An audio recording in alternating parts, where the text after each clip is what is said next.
तालिबान की बड़ी बड़ी बातें हो रही हैं। जितने भी रणनीतिकार हैं, जितने भी मिलिट्री स्ट्रेटिजिस्ट हैं, जितने भी विदेशी मामलों के एक्सपर्ट हैं, सब इस समय अफ़गानिस्तान और तालिबान का विश्लेषण करने में जुटे हुए हैं कि किस तरह से भारत का बाहरी इन्वायरमेंट, बाहरी वातावरण उससे प्रभावित हो रहा है।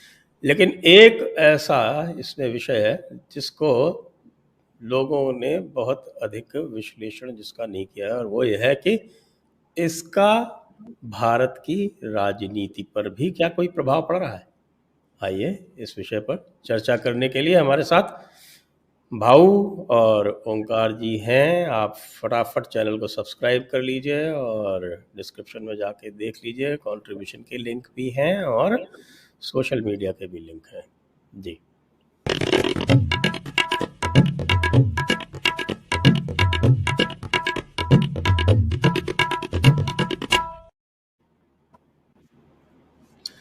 नमस्ते सभी दर्शकों को, नमस्ते भाऊ को और नमस्ते ओंकार जी को। मैं भाऊ से ही प्रारंभ करता हूँ। भाऊ, तालिबान का जो अंतर्राष्ट्रीय प्रभाव है उसके ऊपर बहुत चर्चा हो रही है, लेकिन भारत की राजनीति पर क्या प्रभाव है इस पर चर्चा अधिक नहीं है। आप तालिबान का क्या कोई भारतीय राजनीति पर प्रभाव देखते हैं अथवा नहीं? तो भारतीय राजनीति पर प्रभाव क्या होगा? जो पहले से हमारे यहाँ भी तालिबान है ना, असाउद्दीन ओवैसी है, वो शफीकुर रहमान कोई है, ये भी तालिबान ही है ना। तो ये थोड़ा उछल कूद करेंगे, उससे ज्यादा कोई प्रभाव होने वाला नहीं है। हाँ, दूसरी बात है कि जिस ढंग से इनका नाचना शुरू हो गया है तो उससे हिंदू पोलराइजेशन ज्यादा हो सकता है, बाकी कुछ होने वाला नहीं है। बाकी कुछ होने वाला, देखो पिछले बार जब तालिबान का मसला शुरू हो गया था उस वक्त वाजपेयी थे, उसके बाद मनमोहन सिंह थे, तो वो मसला बड़ा था। आज नहीं है। एक कहीं मैं सिग्नल देता हूं, मैं उस पर ज्यादा बात नहीं करूंगा। बहुत सारे आप बोल रहे हैं कि रणनीतिकार युद्ध नीतिकार भाव सब का तो, कुछ इंटरनेट प्रॉब्लम है। हाँ, शायद मेरा ख्याल है इसमें जा रही है बराबर। नहीं भाव, आवाज तो आ रही है, कुछ इंटरनेट की प्रॉब्लम है, कुछ इंटरनेट की कोई नहीं, प्रॉब्लम। अभी वो चलने हाँ, दीजिए, चलने जी जी तो जी जी। एक है कि इतने सब बड़े बड़े बड़े नाम आपने ले लिए, लेकिन सबसे बड़ा नाम है वो तो आप भूल गए, जो चुप बैठे उनका नाम अजित डोभाल है। और जबकि हम आज बोल रहे हैं, तो मैंने अभी अभी खबर 2 घंटे पहले देखी कि रशिया के नेशनल सिक्योरिटी एडवाइजर इनसे सलाह मशवरा करने वाले अजित डोभाल से। अगर अजित डोभाल नहीं बोलते तो बाकी भारत पर असर क्या पड़ने वाला है, इस पर बोलने वाले हम कौन होते? सबसे जानकार इंसान जो है वो चुप बैठे, और 1 महीने से चुप बैठे। इसमें बहुत सारा कुछ आशय मेरा ख्याल है उसमें समाया हुआ है। अगर वो आशय हम अभी नहीं समझ रहे तो हमको भी उस पर ज्यादा नहीं बोलना चाहिए कि इसका परिणाम या प्रभाव भारत पर क्या होने वाला है। वैसे नेशनल सिक्योरिटी एडवाइज़र तो पब्लिक में वैसे भी नहीं बोलते, तो मुझे नहीं लगता कि उनकी तरफ से किसी प्रकार का कोई वक्तव्य आएगा। वक्तव्य तो आधिकारिक जो है वो या तो MEA से आएगा और नहीं, वो या फिर सिग्नल तो देते GMO से हैं। आएगा। बात ये होती है कि वो सिग्नल देते हैं, और वो सिग्नल, पहला सिग्नल रशियन NSA जो है वो इनसे मिलना चाहते। पूरे अफगानिस्तान में हमारा रोल क्या है उसके बारे में कुछ भी अभी तक बोला नहीं गया। इसका मतलब बहुत कुछ हो रहा है लेकिन अभी बोलने जैसा नहीं है। तो बाकी जो बकवास कर रहे हैं टीवी के चैनल पर आकर बड़े बड़े रणनीतिकार, वो तो बोलने दो। शायद उनको कुछ फीडिंग दिया होगा कि तुम इस ढंग से बातें करो तो रिएक्शन क्या आती है देखेंगे। लेकिन चाइना और पाकिस्तान छोड़कर बाकी सब देख रहे हैं क्या हो रहा है। ईरान भी कुछ स्टेप नहीं ले रहा है, सब चुपचाप बैठे हैं। और तीसरी बात एक है कि ये उन्होंने डिक्लेयर कर दिया, ठीक है तालिबान ने, गवर्नमेंट है। और कल तो मुझे हंसी आ गई, एक्चुअली हंसी आ गई कि एक के बाद एक फोटो दिखाए दे जा रहे थे, उसके नीचे नाम तक नहीं था। ये कोई बरादर है वो डिप्टी प्राइम मिनिस्टर बनेंगे, अखुंड है कोई प्राइम मिनिस्टर बनेंगे, और जो फोटो दिखाए जा रहे थे चैनल को भी मालूम नहीं इसका नाम क्या है। तो वही उस ढंग की पगड़ी, वही कुर्ता या जैकेट, बस। तो ये जो अफगानिस्तान में जो चल रहा है वो खुद तालिबान को भी नहीं मालूम है क्या चल रहा है। तो इस पर हम भारत की राजनीति पर इसका प्रभाव तो देख रहे हैं, क्योंकि आज ही आपने देखा कि महबूबा मुफ्ती का भी स्टेटमेंट आ गया कि तालिबान की तरह होना चाहिए, और फारूक अब्दुल्ला का भी स्टेटमेंट आ गया कि तालिबान जो कुछ करेगा वो अच्छा करेगा। तो जैसा आपने भी संकेत किया कि ये स्टेटमेंट दे रहे हैं, इसका एक भारतीय राजनीति पर प्रभाव इस आशय में तो पड़ेगा कि इसकी एक प्रतिक्रिया होगी, और इसकी एक प्रतिक्रिया निश्चित रूप से जब होगी तो फिर चुनाव आने वाले, प्रभाव तो पड़ेगा। नहीं, एक बात सीधी साधी है कि तालिबान आने से जो कुछ हो बेचारे अखिलेश को थे वो भी डूब गए। तालिबान वहां जीत लिया, इन्होंने यहाँ अखिलेश को डुबा दिया। ये तो सीधी बात है, क्योंकि काउंटर पोलराइजेशन बड़ी मात्रा में होगा, क्योंकि ये जितने बोलेंगे, आप जो कहा अपने मुफ्ती महबूबा मुफ्ती या फारूक अब्दुल्ला, ये तो एक्सपेक्टेड है ऐसा बोलेंगे। इनके पहले 10 दिन 15 दिन असउद्दीन ओवैसी भी बोल गए, और ये तो बीजेपी के लिए या योगी जी के लिए ये एक्सपेक्टेड है। अगर ये अलग कुछ बोलते तो हमें सोचना पड़ता, लेकिन जबकि ये इस तरीके से बोल रहे हैं तो प्रभाव निश्चित है। ये मुस्लिम समाज पर या वोटर पर कितना प्रभाव पड़ेगा मुझे पता नहीं, लेकिन इसका प्रभाव जो अलग अलग जाति में बिखरे हुए हिंदू है उन पर तो जरूर होगा। दूसरी बात है, मुस्लिम महिलाओं पर बहुत बड़ा प्रभाव पड़ेगा। मुस्लिम महिला पर इसका बहुत बड़ा प्रभाव पड़ने वाला है। आप देखिए, मैं बोलता हूं, और यूपी में पहली बार होगा ऐसा मेरा अंदाज है। मैं तो यूपी में हूं नहीं, लेकिन मैं मानता हूं कि ये जो जिस ढंग से तालिबान के विजुअल्स आ रहे हैं और हमारी यहाँ के मुस्लिम महिलाएं देख रही है, तो वो ज्यादा से ज्यादा शायद इसके पहले कभी नहीं थी इतनी बीजेपी या योगी के साथ जुड़ जाएगी। जी ओमकार जी,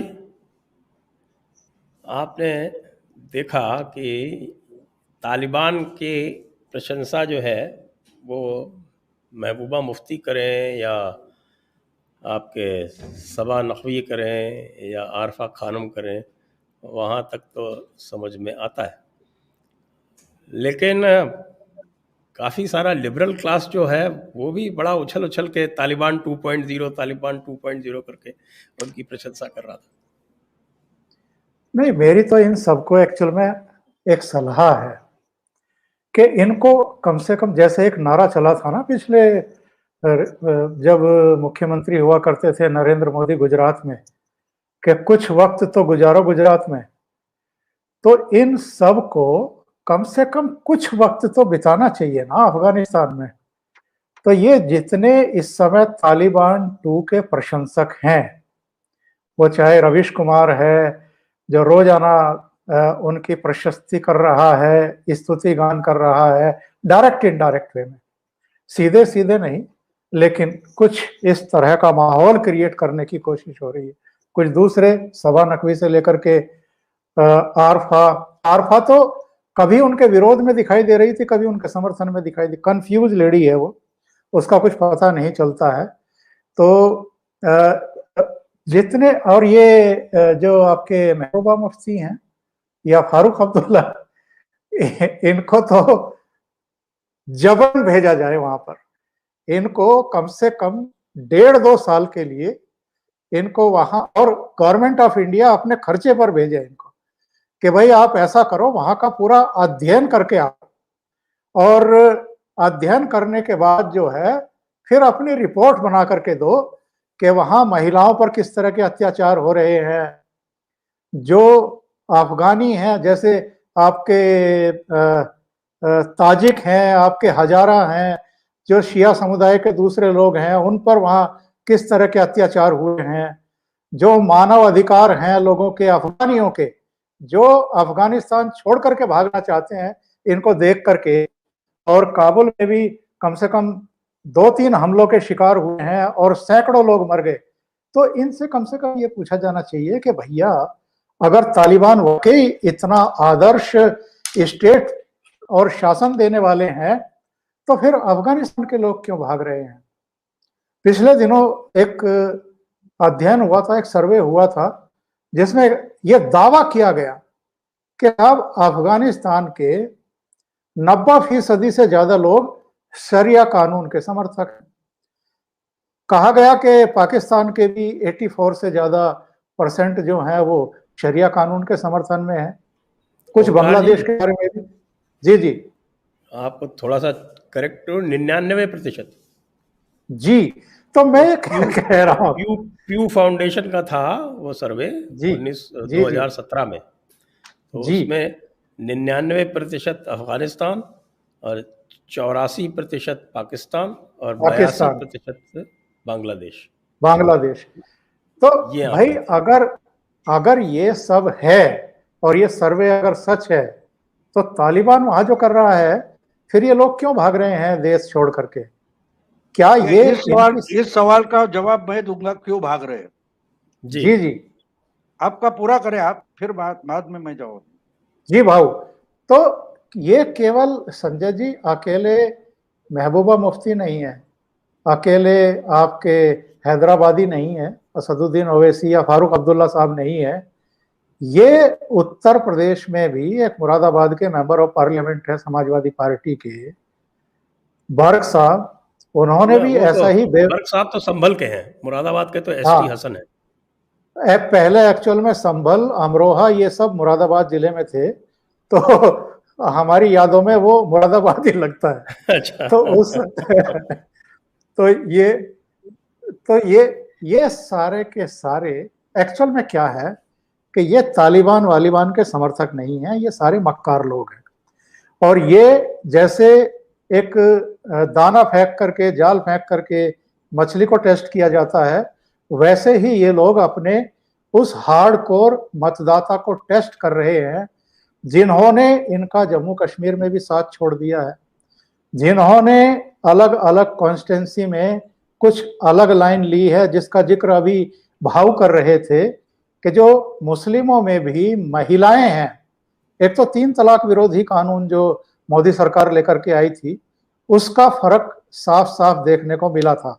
मैं ये नहीं कह रहा कि सारी की सारी मुस्लिम महिलाओं ने ही भारतीय जनता पार्टी के पक्ष में या कांग्रेस के विरोध में या समाजवादी पार्टी या दूसरे क्षेत्रीय दलों के विरोध में मत कर दिया था, लेकिन कुछ जंक जो है वो भारतीय जनता पार्टी की तरफ आया था।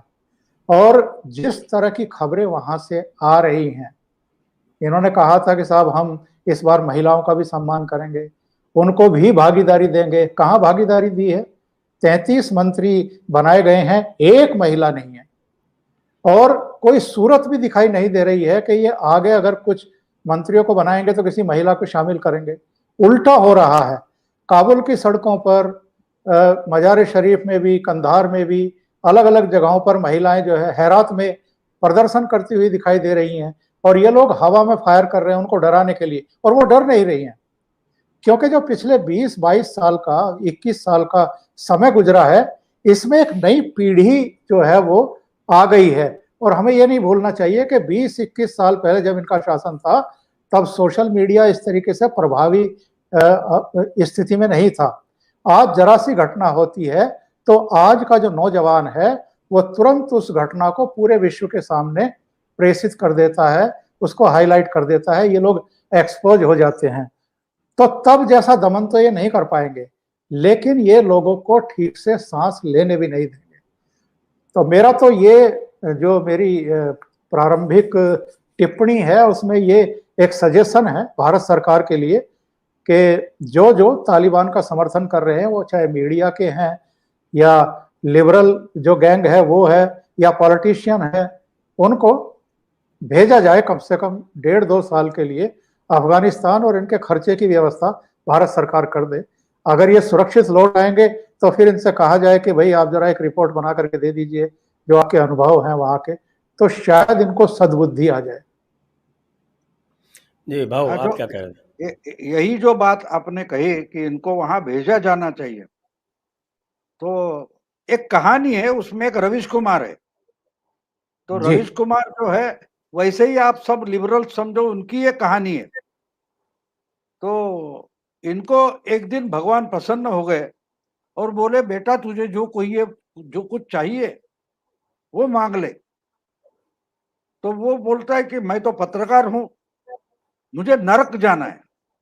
तो भगवान बोले यार मैं तो प्रसन्न हुआ, कोई शापवाणी तो नहीं कर सकता, मैं तो प्रसन्न हुआ हूं, अच्छा कोई चीज मांग ले। नहीं नहीं बोला, मुझे नरक में ही जाना है और नरक में जाके रियलिटी रिपोर्ट बनाना है, तो मुझे नरक भेजो।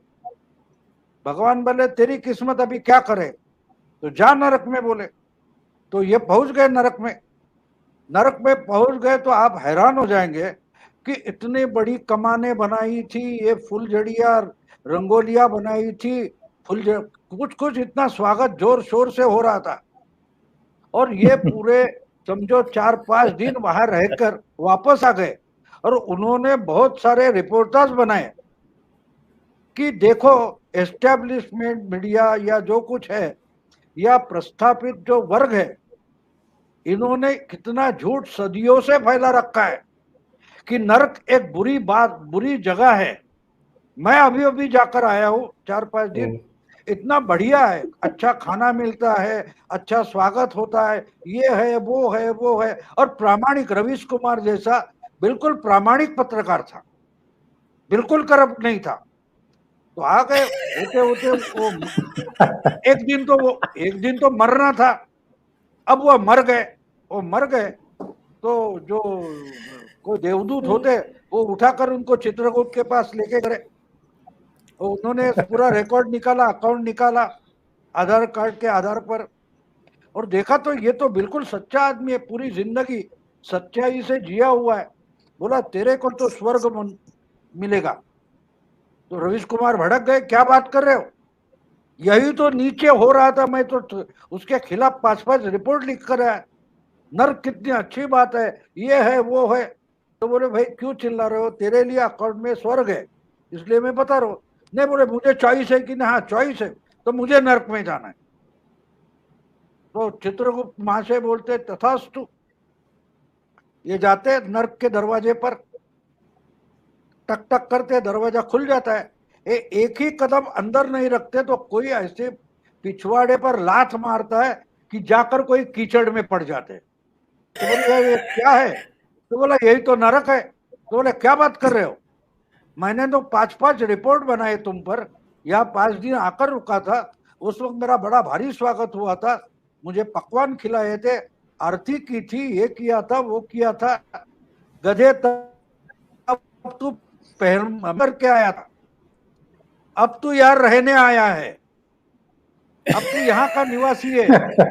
तो बात करने के लिए एक जोर से थप्पड़ ऐसी मारी, फिर जाके वो सब विष्ठा वहां पड़ी थी वहां गिर गए। बोले चल यहाँ की सफाई शुरू कर। तो जो ओमकार जी बोल रहे थे ना, इनको भेजना है, तो मेहमान करके भेजने से कुछ नहीं होने वाला, इनको असल में वहां का सिटीजनशिप देना चाहिए, तब जाके पता चलेगा। तो इसलिए ये कोई फैंटेसी मत बनाओ, ऐसी फैंटेसी मत बनाओ। कोई इनको रिपोर्ट के लिए भेजेंगे, रिपोर्ट से कुछ होने वाला नहीं। उनको एक ही बोलो कि भैया आप उठते हो लंदन जाते हो, आप उठते हो ऑस्ट्रेलिया जाते हो, आप उठते हो अमेरिका जाते हो, तो अफगानिस्तान क्यों नहीं जाते, अपने बच्चों को उधर हायर स्टडीज के लिए भेज दो। फारूक अब्दुल्ला हो, महबूबा मुफ्ती हो, असाउद्दीन ओवैसी हो, या कोई आपके सब लिबरल जो है प्रणय रॉय से लेकर बरखा दत्त तक, उनको बोलो एक काम करो, तुम बोलोगे तो हम आपकी हर बात मान लेते, आप एक ही काम कीजिए, अपने बच्चे जो है उनको अफगानिस्तान भेजिए, तो हम सबसे पहले मोदी के खिलाफ हो जाएंगे। अरे मोदी जैसा कोई लफंगा नहीं, बरखा दत्त, रवीश कुमार, जो कोई है, ये सबसे सच्चे हैं। देखो अपने बच्चे भेजे, तो चलो शुरू कर दो, भेजो उनको। और उसके लिए बोले कि हम मोदी की तरफ जाके पांव पकड़ के रिक्वेस्ट करेंगे कि इनको बच्चे के लिए अफगानिस्तान का वीसा दे दो। ये करना चाहिए। आप जो बोलते हैं कि इनको रिपोर्ट लाने के लिए, रिपोर्ट क्या आएगी मैं अभी बता देता हूँ। रवीश कुमार जाएगा, बरखा दत्त जाएगी, आरफा जाएंगे, जो कुछ जाएंगे, वो रिपोर्ट क्या लिखेंगे वो हम भी लिख सकते। इसके लिए उनको जाने की क्या जरूरत है? कोई जरूरत नहीं। हाँ, उनके बच्चों को भेजो, उनके माँ बाप को भेजो। इतनी यानी जन्नत दूसरी कहीं है ही नहीं जितनी अफगानिस्तान है। ये सही तरीका हो बात है, सकता है। क्योंकि ये जितने भी आपके ये कश्मीर के जितने भी थे सारे के सारे उग्रवादी और हुर्रियत के जितने भी लीडर थे, इनके बच्चे कोई वहां नहीं रहते थे कश्मीर में, और और एक बच्चे दूसरी सब बात बोल विदेशों में दूं, पढ़ते थे। और एक दूसरी बात है, इनको इनको अमेरिका या इंग्लैंड है, ऐसे देश है, इन्होंने एक डिक्लेयर करना चाहिए, जो जो अफगानिस्तान के बारे में अच्छा कुछ लिखेगा और लिखा हुआ है तो हमारे पास भेजो, उनका वीसा कैंसिल। एक दिन में इनका सब अप्रोच बदल जाएगा, एक दिन में। सिर्फ अमेरिका, ऑस्ट्रेलिया, इंग्लैंड, स्विट्जरलैंड वगैरह देश है, इन्होंने एक पॉलिसी लेना है कि जो जो तालिबान के लिए अच्छा लिखेगा उसका वीजा ऑटोमेटिकली कैंसिल होता है। देखते हैं कौन कौन अच्छा लिखता है। और ये जो बात तो एक्चुअल में सही है। संजय जी, ये जो महबूबा मुफ्ती, ये फारूक अब्दुल्ला, मैं ये आपको बताऊं महबूबा मुफ्ती ने क्या कहा। महबूबा मुफ्ती का जो ये एग्जैक्ट स्टेटमेंट है, उन्होंने कहा है कि महबूबा मुफ्ती ने कि तालिबान जो है वो दुनिया के लिए रोल मॉडल है और वो सच्ची शरीयत लागू करेगा। अब मुझे लगता है कि सच्ची शरीयत सबसे पहले तो अगर महबूबा मुफ्ती के ऊपर लागू कर दी जाए तो उसको तो घर से नहीं निकलने देंगे, फिर उसको पता चलेगा सच्ची शरीयत क्या होती। नहीं, या उसका मतलब नहीं, आप उसका मतलब नहीं समझे। वो बोल रही है कि अमित शाह ने सच्ची शरीयत लगाई थी, मुझे घर से बाहर नहीं निकलने दिया। आप उनको उनके खिलाफ हो यार, आप उनको समझने की कोशिश करो। वो कुछ बताती है, आप उसका अलग कुछ अर्थ निकालते हैं। ये गलत बात है, ये बिल्कुल गलत बात है। वो कह रही है कि अमित शाह कश्मीर में सच्ची शरीयत लाए थे। उनको महबूबा को घर से बाहर नहीं निकलने दिया, तो सही बात है। हाँ, जी। मैं एक दूसरी बात कह रहा था संजय जी।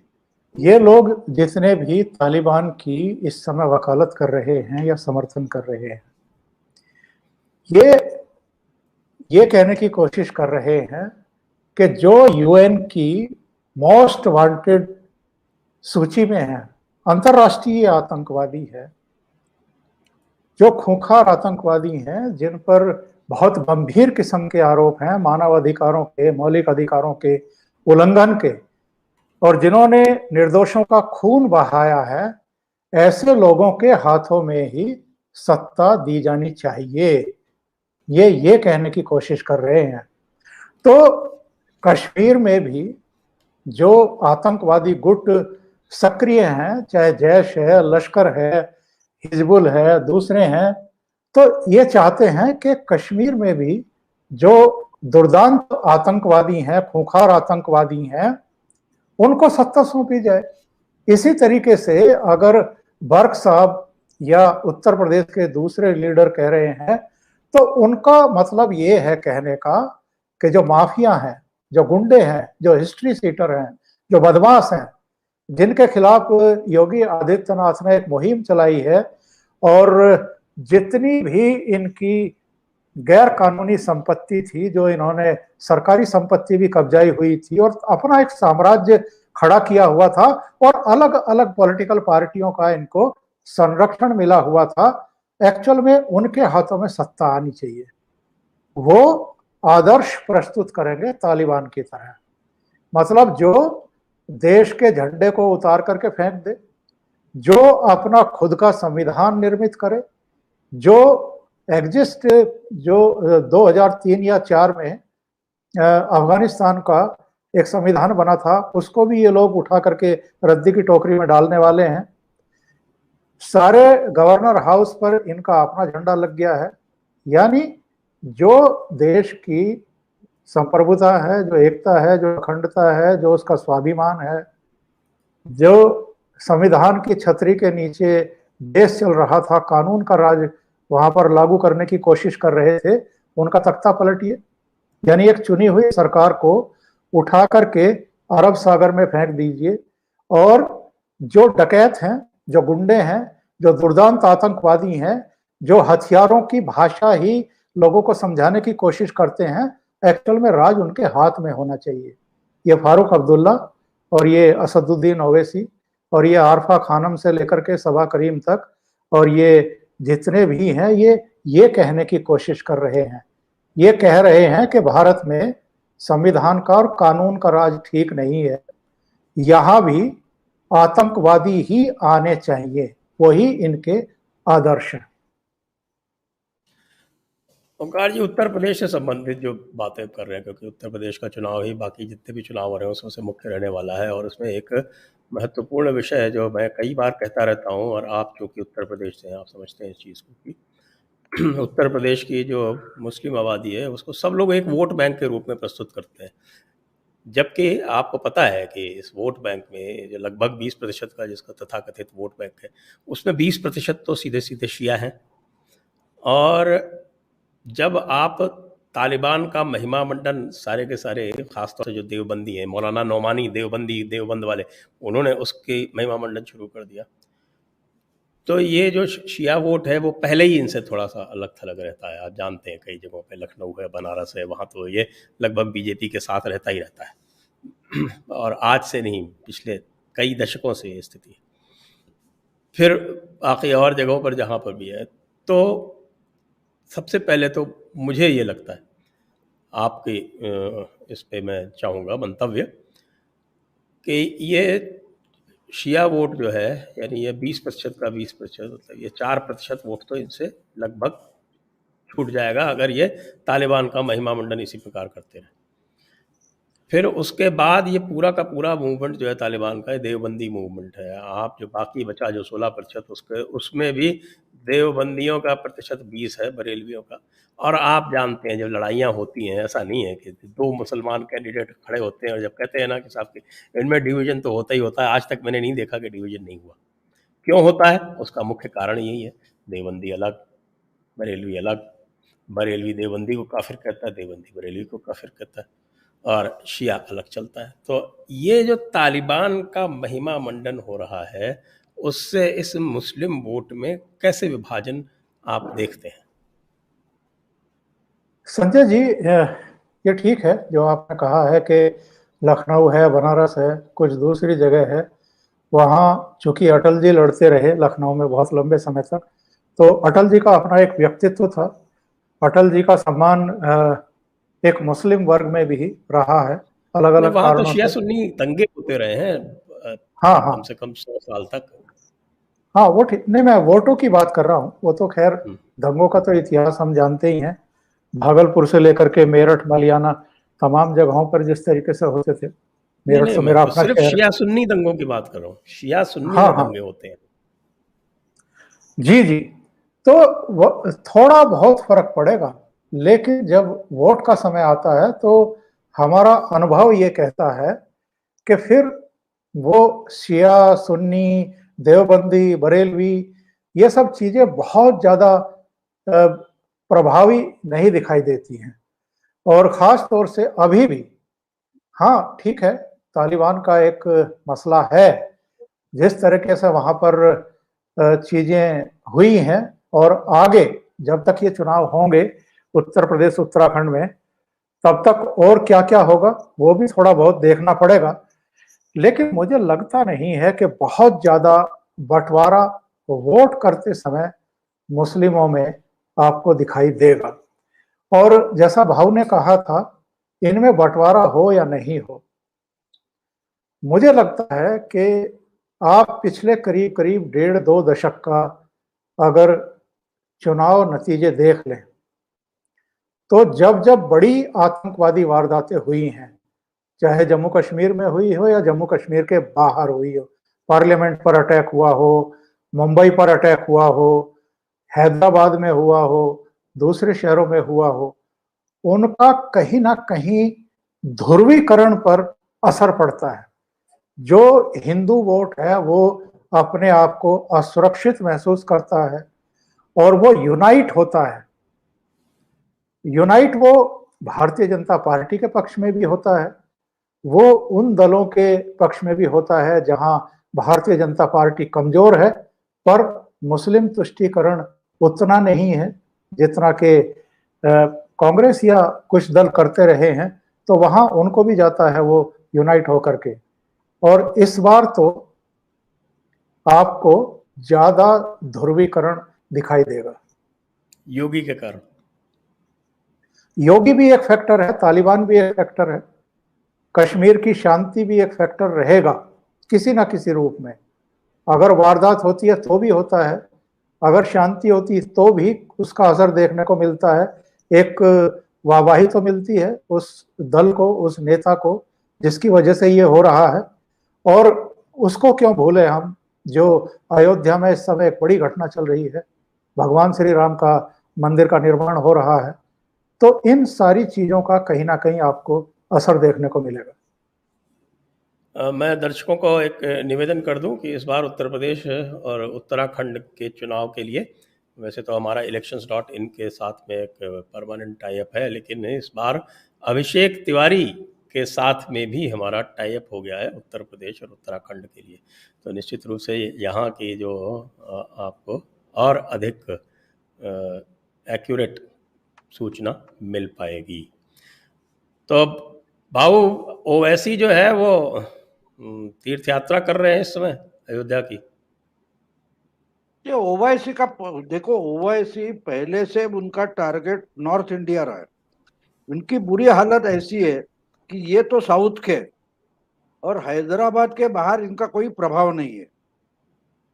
जो हमारे मराठवाड़ा के नजदीक आता है तेलंगाना, वो वहां से है। और एक्चुअली ओवैसी वो उनका नाम जो बना है वो औसा नाम का एक तहसील है महाराष्ट्र में, मराठवाड़ा में। वो औसा गांव से है, उनके पुरखे जो है, तो इसलिए वो ओवैसी नाम लगाते हैं। तो औसा से ओवैसी बना है। लेकिन इनकी दुर्दैव की बात ऐसी है कि साउथ में जो मुस्लिम है वो मैक्सिमम किसी ना किसी लोकल पार्टी से जुड़े हुए। तो इनकी शुरुआत हैदराबाद से बाहर कहाँ हुई आप देखिए, वो महाराष्ट्र में नांदेड़ से हो गई। कुछ 8-9 साल पहले नांदेड़ के कारपोरेशन चुनाव में इन्होंने पहली बार हैदराबाद के बाहर कुछ किया और उनके बहुत सारे चुनकर आ गए। लेकिन उसके बाद आहिस्ता आहिस्ता उन्होंने महाराष्ट्र में हाथ पैर फैलाना शुरू कर दिया। और वो कहाँ का इलाका है वो देखिए। वो इलाका यानी एक आईबी ऑफिसर भी मेरा आर्टिकल सुनकर पढ़कर मुझे मिलने आए थे कि ये आपने कहाँ से ये आइडिया निकाला है। तो मैंने बोला था ओवैसी कहाँ महाराष्ट्र में घूमते रह के, जहाँ MIDC है, यानी जो नया उद्योग क्षेत्र डेवलप हुआ है, वहां नॉर्थ इंडिया से बहुत सारे मुस्लिम भंगार वगैरह हैंडल करने वाले आकर रुके हैं। वहां इनकी ताकत बढ़ी है। आप देखो भिवंडी में आपको उनका प्रभाव मिलेगा, जैसे कि मालेगांव में मिलेगा। मुंबई के आसपास के जो इंडस्ट्रियल बेल्ट है, जहाँ नॉर्थ इंडियन, बिहारी, बंगाली या क्या बोलते हैं उत्तर प्रदेश से आकर मुस्लिम ठहरे हुए, वहां से वो आहिस्ता आहिस्ता 5-7 साल में नॉर्थ में पहुंचे। पिछला यूपी का चुनाव भी ओवैसी ने लड़ा था, इनको कुछ हासिल नहीं हुआ था, लेकिन वो पकड़कर वहां जाते। महाराष्ट्र या MIDC एरिया जो हमारा है वो पकड़कर वहां गए। तो उनको मालूम है कि अगर मुस्लिम राजनीति करनी है तो उनको साउथ में कुछ मिलने वाला नहीं है। तो नॉर्थ में अगर देखे तो नॉर्थ में जो मुस्लिम लीडर्स है उसमें से कोई से सेंटर फिगर नहीं है। तो वो सेंटर फिगर होना चाहते हैं मुस्लिम पॉलिटिक्स की, इसलिए उन्होंने किया। आप देखेंगे बार बार यूपी, बिहार, राजस्थान में भी कुछ कर रहे हैं, गुजरात में कुछ करना चाहते हैं, या तो बंगाल में। तो ये तो करेंगे लेकिन उनको उतना रिस्पांस नहीं मिलेगा, क्योंकि जिनको चुनकर आना है उनको तो मायावती हो, लालू हो, उनके ही साथ जाना पड़ेगा। लेकिन ये कोशिश करते रहेंगे। उनकी लाइन आप देखिए, पॉलिटिकल लाइन आप देखेंगे तो बोलेंगे आप जिनके पीछे जा रहे हो उनकी लीडरशिप मुस्लिम नहीं है, ये ओवैसी का कहना होता है। और मैं मुस्लिमों का लीडर हूं, मेरे पार्टी में आ जाओ, ये इनका अपील है। और ये अपील लेकर वो जाते हैं और नुकसान कर देते बेचारे मुलायम, मायावती या तेजस्वी वगैरह है, उनका नुकसान कर देते। तो एक बात हमें समझ लेनी चाहिए, इसी कारण उनको बीजेपी की बी टीम बोला जाता है, लेकिन हाँ। असल में वो बीजेपी की बी टीम नहीं है, वो पूरा मुस्लिमों का आवाज में हूं ये बताना चाहते। इसलिए सबसे पहले महबूबा मुफ्ती कल परसों बोल रही है, ये 15 दिन पहले दिन बोल गए ना कि तालिबान आ गए, अच्छा हो गया, क्योंकि वो उनको इकट्ठा करना चाहते, लेकिन वो सक्सेसफुल नहीं हो गए, क्योंकि लीडरशिप क्वालिटी जो है मुस्लिमों में वो तो हायर क्लास है, और उसको झट से चुनकर भी आना है, तो इनके साथ जाकर नहीं चलेगा। और जी। एक बात बता दूं, आज इनके महाराष्ट्र से जो दूसरे, यानी हैदराबाद के बाहर इनका दूसरा एमपी आ गया, वो महाराष्ट्र में औरंगाबाद से। पहले वो एमएलए थे, 2014 में एमएलए बने। ये जो एमएलए बने इम्तियाज जलील, वो एनडीटीवी के महाराष्ट्र में रिपोर्टर थे, ब्यूरो चीफ थे, मालूम है आपको, इम्तियाज एनडीटीवी जलील। के तब तो ठीक हाँ, है। एनडीटीवी के पहले दिन से, यानी स्टार न्यूज जो चलाते थे प्रणय रॉय, उस समय से इम्तियाज जलील ये महाराष्ट्र में पूना से इनका एनडीटीवी का काम करते थे। यानी वो प्रोडक्ट कंटेंट तो एनडीटीवी बनाता था, दिखाया स्टार न्यूज करके जाता था। कुछ समय तक था वो, कई साल तक चला उनका ये कार्यक्रम। स्टार के लिए प्रोग्राम बनाते थे। हाँ, तो हाँ, ये बात वैसे आप समझ लो कि ओवैसी का टारगेट जो है वो जीना जैसा, उनको बच्चे कुचे जो मुस्लिम है यहाँ के, उनका जीना होना है, लेकिन जिन्ना बनना चाहता है वो, जीना इसीलिए वो बना कहता है। मराठी। वैसे तो आपने आउसा वाली बात बताई, लेकिन वो तो अपने आप को क्लेम करता है कि वो जो नक्शबंदी तरीका है सूफियों का, उसका एक सिलसिला है ओवैस, कि वो ओवैस से है वो, ऐसा वो कहता है उसका ये। नहीं, उनके पुरखे औसा औसा तहसील के, मुझे मालूम है। औसत और औसत तहसील के हैं। और थोड़ा लाइट वेन में मैं बोलूंगा कि जीना जो है, उसको मराठी जीना का मतलब सीढ़ियां होती है। हाँ। तो जीना बनना चाहते, लेकिन उनको जीना मिल नहीं रहा, यानी सीढ़ी नहीं मिल रही है। तो इसलिए जिन्नात में जीना नहीं मिल रहा। साउथ से नॉर्थ जाना चाहते हैं, लेकिन वो कनेक्ट करने वाली सीढ़ी उनको नहीं मिल रही, जीना नहीं मिल रहा है। ओंकार जी। जी जी। ओवैसी का तो जो मामला है वो हम देख ही रहे हैं अभी। तो वो कह रहा है कि साहब कि उसने जानबूझ के जाके वहां पर अयोध्या में जाके और नहीं, उसको अभी भी उन्होंने तो फैजाबाद जिला बोल रहे हैं। बंगाल में कितना ये किया था, वो फुरफुरा शरीफ जाकर आए, फिर हाँ। इनसे कांग्रेस, इनसे सब करके क्या हुआ, एक भी सीट नहीं आई। और जो अच्छा फाइट किया, ऐसी भी सीट नहीं है। तो मुस्लिम वोट जिस ढंग से ममता की तरफ खींचे गए, तो हमको एक समझना जरूरी है कि देखो, एक नई जनरेशन आई है, हर जात की है, हर धर्म की है, तो वो नए तरीके से सोचने लगी है। लेकिन उनका एनालिसिस करने वाले अभी भी 90 की दशक में अटके हुए, पिछले 20वीं शताब्दी में अटके हुए, तो ये समझ नहीं पा रहे नई पीढ़ी आकर क्या करना चाहती है। अब देखिए, आपको मालूम होगा कि हैदराबाद में जाके बीजेपी ने, वो हैदराबाद कॉरपोरेशन में कितनी बड़ा सक्सेस पाया था, 4 से 3% 44 मुझे, पे पहुंचे। हाँ, तीन से तीन तीन 44 सीटें थी, 44। 3 से 44 तक दूसरे पहुंच नंबर गए। की पार्टी बन गई।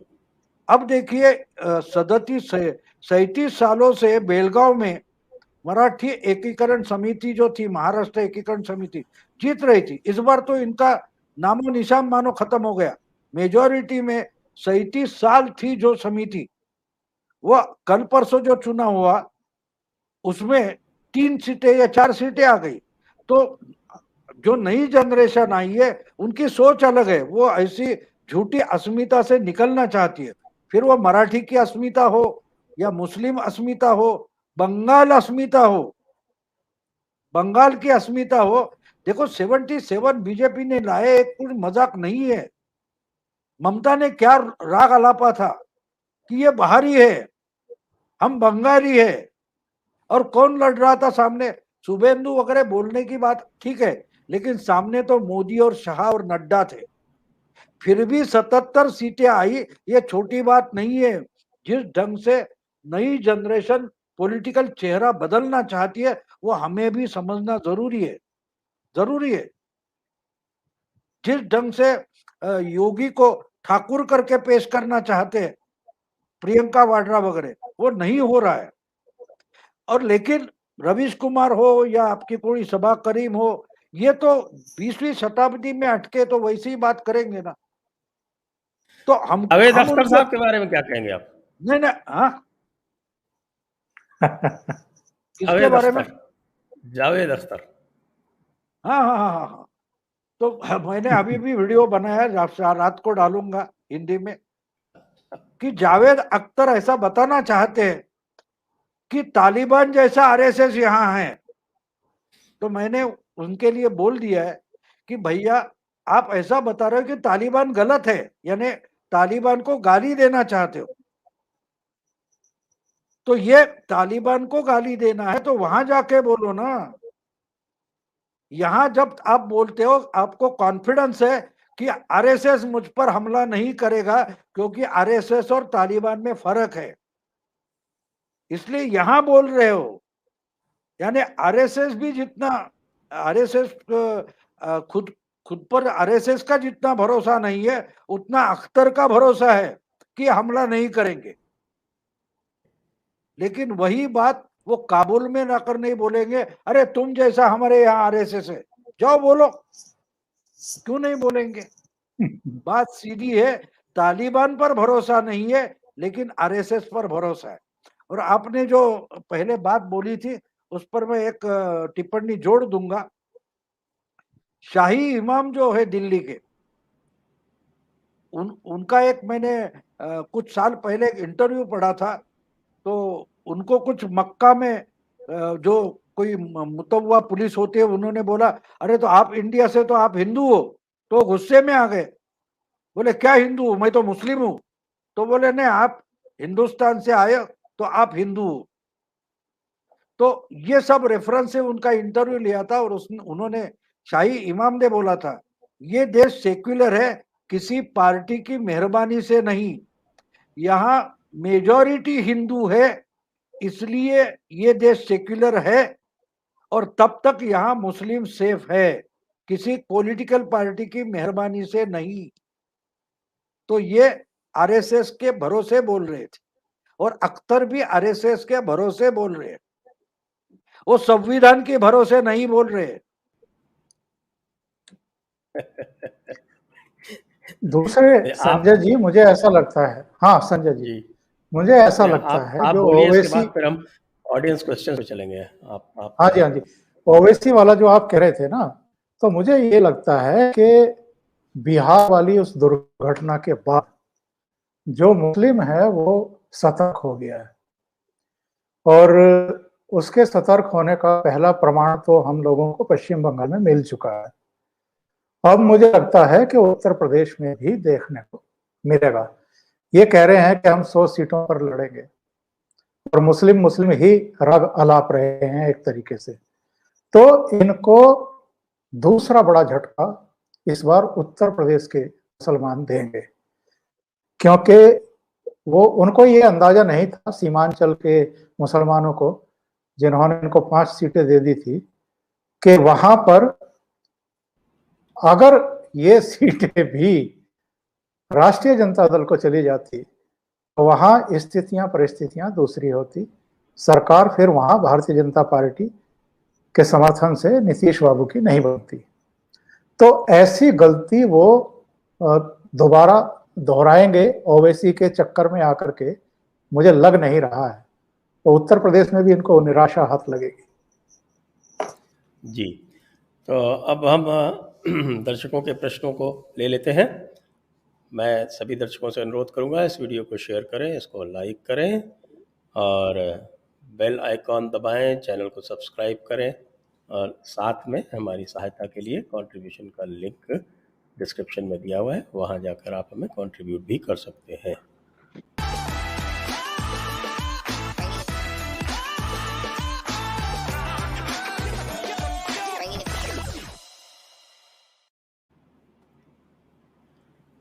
जय तीर्थ Joshi, if Uddhav can arrest Rane, then Mamata can arrest Amit Shah. Is the new precedent set? भाऊ, your comment. मुझे नहीं लगता ऐसा हो सकता है। ये इन्होंने तो गलती कर दी है, और राणे को मैंने पहले ही बोल दिया कि राणे को बहुत बड़ा नेता बीजेपी का बना दिया एक दिन में। पूरी बीजेपी को रास्ते पर आना पड़ा और राणे को खत्म करने निकले थे, राणे को बहुत बड़ा कर दिया। और अमित शाह के बारे में जो आप बोल रहे हो, उतनी तो हिम्मत ममता में नहीं है। वो करके दिखाए, उसी रात को सरकार खत्म हो सकती है। देखिए, अमित शाह या मोदी जी को बहुत सारे लोग अंडर एस्टिमेट करते हैं, मैं नहीं करता। वो 100 गुना होने तक रुकते हैं। साक्षात श्री कृष्ण जिस ढंग से बोलते थे कि शिशुपाल के 100 गुना होने तक मैं रुकूंगा, तो मोदी शाह का मतलब वही है। कर दो गलती, कोई बात नहीं। तो बोलते हैं ना, 100 सोनार की एक लोहार की।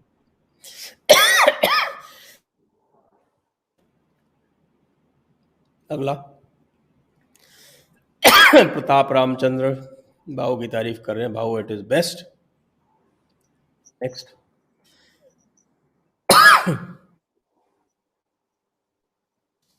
श्रीमंत दास, आज के युग में आरएसएस तालिबान की तरह ही खतरनाक है। हिंदुओं को ब्रेन वॉश करने में डीएनए का डॉक्टर बनने की क्या जरूरत है?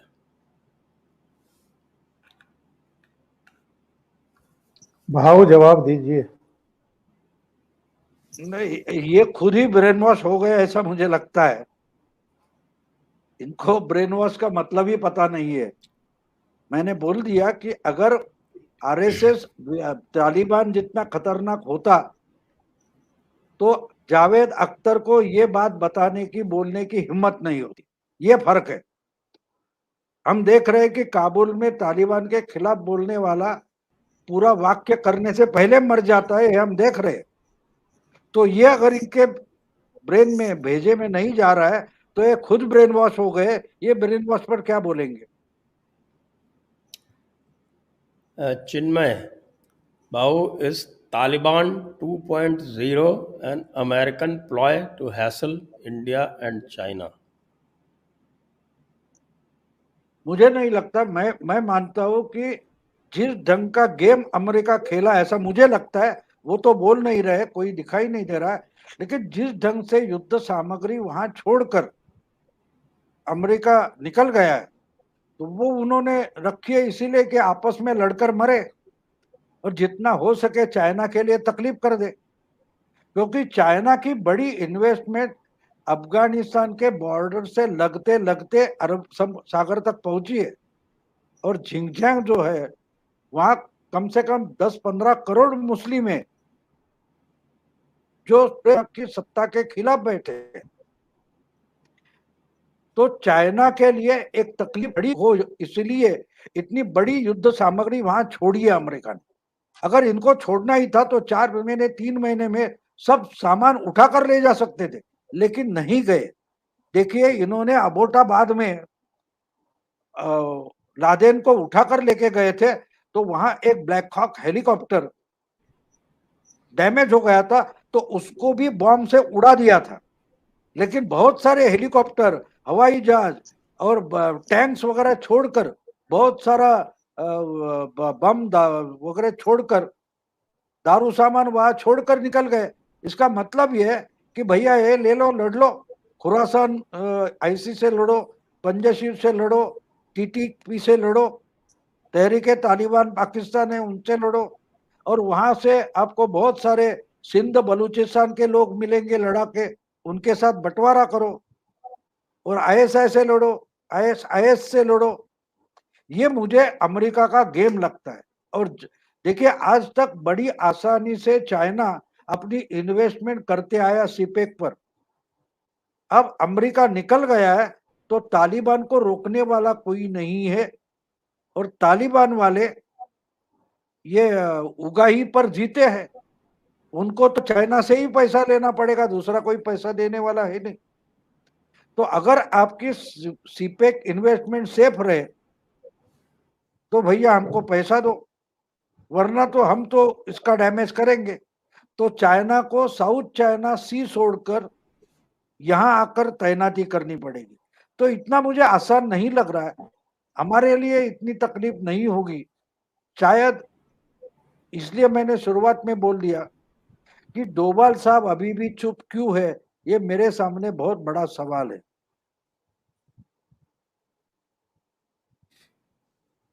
इसी के साथ हमारे प्रश्न भी पूरे होते हैं।